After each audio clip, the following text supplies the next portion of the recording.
Samedi 22 juillet, mets tes baskets. Berry FM en direct de Châteaumeillan. Berry FM, toujours en direct de Châteaumeillan, du stade Georges Dumas, avec toute l'équipe bien sûr, et les invités qui se succèdent. Et là, elle est arrivée, elle me dit c'est là qu'on parle. J'ai dit ok, c'est bien là. C'est là qu'on cause dans le poste. C'est une vieille copine de la radio, on se connaît depuis longtemps. On la connaît bien. On la connaît bien, Véronique Galpin, Pays Berry Saint-Amandois. Une figure de Saint-Amand, oui, n'ayons pas peur, oui, au minimum. L'avantage avec Véronique, c'est que quand t'as pas de sujet, tu l'invites, tu sais que tu vas faire 1 heure. Voilà. Elle déroule le truc. D'ailleurs, on va faire 2 heures avec Véronique, la nouvelle émission. Voilà. Là, tu lui dis open bar, elle te dit ok. T'as préparé un truc ? Non. Mais tu m'as dit de passer. Ben voilà, je suis une petite femme victime, je suis passée. C'est tellement pas crédible. Bon, pour les gens qui te connaissent, t'es tellement pas crédible. J'ai quand même tenté. T'as tenté le truc, mais bon. Bon, en tout cas, bienvenue, Véronique. Merci. Bon, on parle de quoi ? Du Pays Berry Saint-Amandois, de ce que tu fais, ou de ce que tu es venu faire aujourd'hui sur Mets tes baskets, ou les deux ? On va faire les deux, puisque de toute façon, ça se rejoint fatalement. Voilà. Alors, vas-y, raconte-nous un petit peu l'action pour laquelle tu étais ici aujourd'hui à Châteaumeillan. Tu es venu soutenir une amie ? Non, du tout. Je suis venu soutenir une cause. Mets tes baskets. Dans le cadre du contrat local de santé, puisque tel est le dispositif que je pilote, ouais. Être présent sur une journée comme aujourd'hui, c'est quasiment développer un festival de santé. Donc c'est parler de santé en des termes positifs. D'ailleurs, notre stand, c'est l'étendoir des informations, ouais. C'est l'escabeau informatif, ouais. C'est des petits jeux, c'est voilà. Voilà. Le fait est, c'est qu'on a plutôt rencontré les gens sur le fait de jouer, mais peut-être qu'ils s'en foutent de parler de santé, mais tant qu'ils jouaient, ils étaient heureux, et donc c'est contributif de santé, donc on est dans les thématiques. Du moment qu'on bouge un peu, c'est toujours bon, et la thématique santé sur laquelle tu travailles, elle est relativement vaste. À fond, oui. À fond. Donc nous on s'est connus à l'époque sur les 1000 premiers jours de l'enfant. Tout à fait. D'accord, avec toutes les thématiques problématiques et tout ce qui finit en tic. Tout à fait. Voilà. Et tu as aussi une autre entre guillemets préconisation auprès des gens, c'est le sport, vecteur de santé, l'alimentation vecteur de santé. Et normal, t'inquiète pas, à chaque fois qu'on parle, on a une bourrasque. C'est depuis ce matin. Ouais. Voilà, il n'y a pas de vent, on ouvre les micros. Tant que c'est pas toi qui te prends un vent, tout va bien. Voilà, alors je vous demande un applaudissement, bravo. Bravo. C'est pas fait exprès. Si, tu l'as fait exprès, je le sais. Je suis encore pas crédible, c'est ça. Oh, que je dis, je le sais. Bon, pour résumer tout ce que tu dis, effectivement, oui. Toutes les pratiques de prévention, c'est des choses qui nous intéressent. Donc, on a plusieurs choses dans ce cadre-là. On a les préventions qui vont toucher des cadres de vie généraux, qui vont pas toucher directement au comportement de la personne, ouais. Qui vont être sur l'urbanisme favorable à la santé, qui vont être sur l'ensemble des dispositions favorables à l'enfant qu'on va prendre dans le cadre des 1000 premiers jours et bien après, bien évidemment. Ouais. On va avoir des choses comme la lutte contre l'ambroisie, contre la prolifération de l'ambroisie plus exactement, contre le radon qui est un gaz radioactif qui existe plutôt sur le sud de la communauté de communes. Kessako, c'est un gaz radioactif naturel.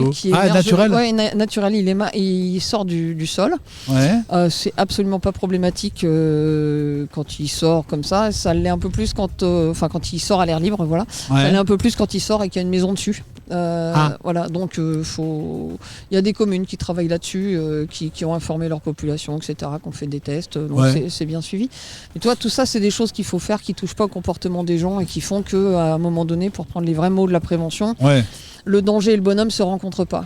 D'accord. Voilà. Et ensuite, on a tous les comportements individuels pour lesquels on a besoin de rappeler aux gens que vivre en bonne santé, ça va être plus simple que de se faire réparer par les temps qui courent. Oui, bien sûr. Voilà, donc je rappelle quand même que l'activité du soignant, c'est c'est une moyenne de 15% dans ce qu'on appelle les déterminants de santé. Ouais. La qualité de notre santé, elle tient à 15% sur tout ce qui est médical et paramédical. D'accord. Donc ça veut dire qu'on a 85%. 85% qui dépendent de nos comportements individuels, et des environnements qui sont les nôtres. Évidemment, si on a des environnements toxiques, ça craint. Ouais. Voilà. Donc c'est-à-dire que ça va de l'alimentation à comment on vit, comment on dort, comment on s'aère, comment on fait du sport, même si on ne parle pas de sport, en tout cas d'exercice. D'exercice, de comment on gère ses émotions, comment on est en relation avec les autres, comment on est un peu curieux et on active notre système cognitif. Ouais, c'est vrai que souvent il y a des gens qui t'expliquent qu'ils ont chopé des maladies à cause du stress, à cause d'un choc aussi émotionnel, des choses comme ça. Donc c'est sûr que c'est un truc à apprendre aux gens. Et question brute de pomme, parce que comme tu es brute de décoffrage comme moi, ça les intéresse vraiment les gens, ou genre il faut leur expliquer un peu d'une façon, genre y aller au pied de biche, où ils sont open à ça, parce qu'on sait aujourd'hui que l'après-Covid a été très compliqué déjà pour l'être humain, dans le relationnel, la façon de se comporter, la façon d'échanger, des choses comme ça. Est-ce que quand tu leur dis, en gros, essaie de mieux manger, achète pas... J'ai eu cette discussion avec une amie l'autre jour. Je lui ai dit, mais tu sais, t'es pas obligé de filer de la viande tous les jours à tes enfants. Je suis pas végane pour un rond. Moi, je suis un viandard. Mais je lui ai dit, il vaut peut-être mieux manger une fois par semaine de la viande de bonne qualité que de filer à tes gosses des steaks hachés avec plein de flotte ou de produits à la con dedans. Du coup, je peux peut-être traduire en une petite phrase, c'est est-ce que manger bien, ça coûte si cher que ça ? Non, c'est des choix. À un moment, c'est des choix. Mais manger bien, ça veut dire avoir du temps, ça veut dire avoir réfléchi à ce qu'on fait, ça veut dire anticiper, programmer sa vie. Et ça, d'une certaine manière, c'est un des deuxièmes aspects de notre activité, puisqu'on soutient aussi les associations de patients. Et on sait que quand on est malade de quelque chose, à un moment donné, quand on est sur les voies de la récupération, qui reprennent exactement ce que David énonçait tout à l'heure, reconquérir sa santé, c'est se remettre en activité physique, c'est rééquilibrer son alimentation, c'est les activités cognitives, c'est la gestion des émotions, c'est toutes ces choses-là. Sans rentrer dans les détails, je suis en plein dedans. Oui, toi t'es en plein dedans en ce moment. J'ai eu un souci de santé il y a quelques années de ça, suite à la malbouffe, tout simplement. Et du coup, un rééquilibrage, c'est compliqué quand même. Ça demande de l'organisation et de la réflexion. Même en étant suivi par une diététicienne, je perds du poids. Je vais parler pour moi, je pense qu'il y en a beaucoup qui vont se reconnaître dedans, mais pas si facilement que ça. Même en essayant de rééquilibrer, il n'y a pas que la nourriture. Il faut faire un peu de... faut juste se dire que... Alors d'abord...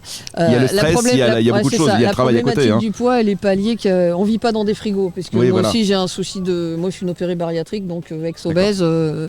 Voilà, donc on ne vit pas dans un frigo. Il y a effectivement le temps de sommeil, il y a effectivement le stress, les qualités relationnelles, etc. Et puis après, il y a le fait qu'on a mis 40 ans ou 50 ans pour accumuler tous nos kilos et on voudrait les perdre en un claquement de doigts. On est un peu couillon quand même. Donc, j'adore Véronique. Voilà. Non mais c'est alors le truc le plus, moi j'ai fait le truc de la baguette magique. Je me suis fait opérer, je suis une opérée bariatrique, mais je sais que il y a 25 à 30% de personnes qui reprennent tout ou partie de ce qu'ils ont perdu, voire plus. Donc ça veut dire que tant qu'ils n'ont pas régulé leur vie, ça risque d'être compliqué et ça demande on parle souvent de savoir-faire, mais moi je parle de faire en sachant. Voilà, aussi. Donc il faut savoir ce qu'on fait quand on le fait. Il y a des fois, j'ai envie de me faire super plaisir, de manger une glace, machin, etc. J'aime pas me casser la tête. Ça va me recoller 500 grammes sur les fesses. Et voilà, donc on a tout à réfléchir. On a quasiment des vies à programmer, non pas pour être stressé, mais pour penser ce qu'on a à faire pour aller bien. Voilà. En tout cas, se préparer à manger, aller chercher dans les circuits courts, chez nos producteurs locaux, ça fait partie de la meilleure. C'est ce que tu m'as enlevé le truc. J'attendais le mot de la bouche, c'est ouais. ça. On parle alimentation, c'est normal. Oui. Mais mais ça rejoint ce que je disais l'autre jour à une amie en lui expliquant qu'elle pouvait. Valait mieux manger une fois par semaine de la viande, mais de bonne qualité. Mais tu viens de le dire, là. Oui. Non, mais ça, je sais. C'est en direct. Mais je sais. Fais gaffe. Mais je sais. Il peine un peu. On va penser que t'as un vieux machin quand même. On le pense pas, il y est. Alors, il est direct. Grave, hein. Je vous ai dit que je me suis engueulé avec une amie pour ne serait-ce qu'aller faire les marchés. Tu vas faire ton marché, tu trouves des petits producteurs locaux. Si t'as pas trop de thunes, tu viens à la fin du marché. C'est un vieux cliché, mais c'est la vérité. Tu viens à la fin du marché, ils ont pas envie de remballer. Ils vont te faire des cajots de légumes, de légumes bio ou pas forcément bio, mais ce qu'ils appellent l'agriculture raisonnée. Moi, j'ai un de mes producteurs préférés qui me dit je veux pas être bio parce qu'ils me font chier. Donc il m'a dit mais je suis considéré comme je suis un faux bio, c'est-à-dire je suis agriculture raisonnée. Mais il m'a dit ils viennent pas me contrôler tous les 2 matins, ça me saoule. Mais après c'est une question de choix. Mais tu peux trouver des légumes de saison, pas cher, mais ça te coûtera moins cher que 1 kilo de frites surgelées dégueulasses, avec 1 million de produits dedans. Ça te coûtera moins cher d'acheter tes patates toi-même si tu te démerdes bien. Mais après, comme elle a dit, c'est un ensemble. Véronique, Véronique, comme Véronique a dit. Ou Simone, si tu veux. Il y a l'alimentation, mais il y a tout l'environnement qui va autour. Et suivant ce qu'on fait, là aussi, puisque à côté de la radio, moi je suis responsable d'établissement dans la restauration, entre le stress, les heures où on finit, comme je disais à David tout à l'heure en off, où je suis rentré, il était 3h du matin, on est complètement décalé. Et pour réhabituer son corps à prendre des choses simples, c'est compliqué, c'est une galère. Hein. Bah ouais. Et puis c'est tellement facile de se mettre le cul sur le canapé, de regarder la télé, de dire que c'est nul. Donc moi je préconise un truc sur le canapé, on va marquer dessus le canapé tue. On l'a mis sur les paquets de cigarettes, donc on peut le mettre sur le canapé. Oui. Le canapé tue, donc je m'assieds dessus, je fais ah non c'est pas possible, je vais pas mourir, non il faut que je bouge. Il faut que je bouge, ou il faut que je joue avec mes gosses, ou il faut que je dise des conneries avec mes potes, il faut mais il faut que tu bouges. Mais tu sais que moi je suis faut que je bouge devant la télé, hein, c'est sûr ça. Hein. Je mets la chaîne l'équipe pour avoir de... Non ça marche pas. mais tu prends moi je suis pas fan de sport voilà, je suis pas c'est pas mon business. En revanche, moi mon médecin à l'époque, il y a quelques années, m'avait dit OK, t'aimes bien marcher, marche. Oui, le mien me dit la même chose. T'as pas envie de faire de sport, t'as pas envie de machin, marche. Il y a une confusion majeure entre les deux mots qui sont sport et activité physique. Le sport, c'est un principe de compétition. C'est ça la vraie définition. Et le sport, et la définition, c'est Pierre Parlebas qui dit ça, ma mémoire ne me fait pas défaut. Il dit c'est un principe de compétition qui définit un vainqueur et un perdant. C'est ça le sport. Voilà, l'activité physique, c'est tout ce qui va nous mettre en mouvement. Alors c'est de la marche, c'est du yoga, c'est du vélo, c'est tout ce qui c'est tout ce qui met ton corps en mouvement. Et quand on sait que si on va les puiser dans des réserves, il faut avoir une activité d'intensité moyenne d'un minimum de 40 minutes. Et là, on commence à les piocher dans nos réserves. Et voilà, il faut marcher plus de 40 minutes à un rythme un petit peu soutenu, pas plus que faut. Évidemment, si je vais marcher 2 heures, et si mon rythme est un peu plus bas, je vais aller chercher dans mes réserves. Pareil pour le vélo, etc. Okay. Le sport suppose de bien s'arracher et générateur de pas mal de troubles physiques et psychiques. Ouais. Moi, quand j'étais petite, j'ai raté une sélection en équipe de France de taekwondo. J'ai vu les entraînements qu'on m'a proposés à l'époque. Franchement, ça fait pas hurler de joie, quoi. Ouais, d'accord. Non, mais ça pète, hein. De toute façon, t'as les techniques de choix. Celles que tu maîtrises bien, tu les fais que de la jambe droite, tu fais pas la jambe gauche, tu déséquilibres ton corps. T'as usé d'un côté, pas de l'autre. Voilà. Et le sport flingue. Le sport dans la visée que je viens d'énoncer, bien sûr, compétition. Mais s'il s'agit d'être à la fois meilleur que soi et meilleur que l'autre. Moi, j'ai connu un tennisman de haut niveau, français, qui fait des pubs maintenant pour des trucs pour maigrir. Je ne sais pas si vous voyez ce que je veux dire. Il fait des pubs à la télévision. Il aime bien. Voilà. Et on habitait la même ville et ses parents avaient c'était eux qui tenaient le club de tennis. Henri Lecomte pour pas le citer, et le mec, après un match, il boite, il marche, t'as l'impression que c'est un robot parce que tous ses muscles, à mon avis, sont trop tendus et même le lendemain, tu le croises, le mec, t'as l'impression qu'il a une jambe plus courte que l'autre. C'est pas bon. Hein. L'activité physique est excellente pour la santé et nécessaire et fondamentale. Le sport n'est pas nécessaire. Après, c'est une histoire de joie, de goût. Il faut bien dissocier les deux. Quoi. C'est en vraiment, tout cas, moi, quand on parle santé, c'est les propos qu'il faut que, que moi je crois nécessaire de devoir tenir. Ouais. Mais t'as raison. Voilà. Mais moi, je trouve que c'est... Et après, si tu veux, que ce soit comme ça, qu'on parle de sport, qu'on parle de glace au caramel, au beurre salé, qu'on parle de courgettes, etc. Tout ce qui est en excès va nous être déconseillé de toute façon. Donc soyons un peu modérés. Voilà. Oui, mais moi non, mais je t'écoutais. Et religieusement, merci. Évidemment. Et quand on dit les excès, ça veut. Quand on dit les excès, c'est que je peux faire des randos pendant 15 jours comme une dingue. Après, il faut que je me repose. Mais en fait, il faut équilibrer l'effort. Il faut équilibrer. Si je passe une vie entière à 200 à l'heure, c'est évident que. À un moment donné. Je vais couler une bielle. Oui. Je l'ai un peu fait, donc là, voilà. Ouais. D'accord. Ça, surtout quand on se croit les meilleurs du monde. Hein. Moi, j'ai aussi fait ça. Oui. Bon, sauf que moi, c'était vrai, mais... Bon, avant de se quitter, oui. Comment vont tes ânes ? Très bien. Voilà, ça c'est important. Oui. Voilà, elle a 2 trucs dans le... J'ai peur parce que t'as dit le mot âne et tu m'as regardé, alors ça y est. Et il a pas fait référence aux oreilles. Ouais, non. Ni à... non. La laine peut-être. Voilà. Moi je ne dis rien, je ne juge pas. Bon, en tout cas, tu le sais, Véronique, ici, nous, toutes tes actions, elles nous font kiffer parce que, d'abord, elle a une image qui me fait mourir de rire, moi, c'est... Oula, Véronique, si tu lui dis non, elle s'en fout. Elle pète la porte d'à côté, elle y va quand même. Même quand tu lui dis non, elle s'en fout. Merci de ne pas le dire fort. Il y a des gens qui me connaissent qui pourraient entendre. Oui, mais en même temps, c'est pas spécialement faux. Pas tout à fait. Pas tout à fait. Bon, là, tu vas te reposer un peu, des vacances, ça y est ? Ouais. La semaine prochaine. La semaine prochaine, ça va faire du bien. Ouais. Et puis, nous, on se revoit à la rentrée, et puis on va voir tout ce qu'on va pouvoir faire, parce que j'aime bien ce sujet, justement, de la santé, expliquer aux gens qu'on peut bien manger, qu'on peut bien vivre. Il faut arrêter de croire aussi que bien manger des bons produits, c'est réservé à ceux qui ont beaucoup d'oseille.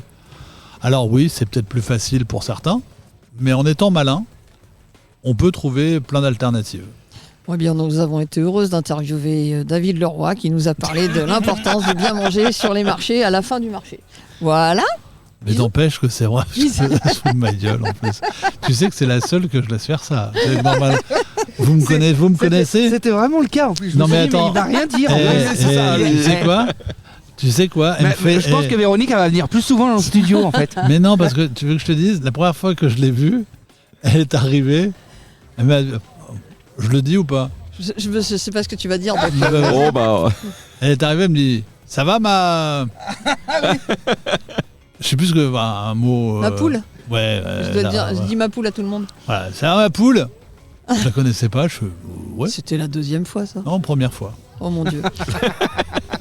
Chasse naturelle et revient au galop. Non, la 2e fois, c'était peut-être un peu plus... Non ? C'était plus imagé, peut-être ? Non. Non. Je m'inquiète de la basse-cour qui m'entoure, par contre. Non, mais voilà, quoi, tu vois. Et moi, j'aime bien le principe de tout défoncer pour avancer, arriver au bout du bout. Donc, ça, c'est plutôt cool. Et quand je dis au bout du bout, c'est pas un truc dégueulasse. Bande de pervers. Voilà. Bon, jingle. Bon, à bientôt, Véronique. Salut. À bientôt. À bientôt. Allez, il débute. Samedi 22 juillet, Mets tes baskets. Berry FM en direct de Châteaumeillan.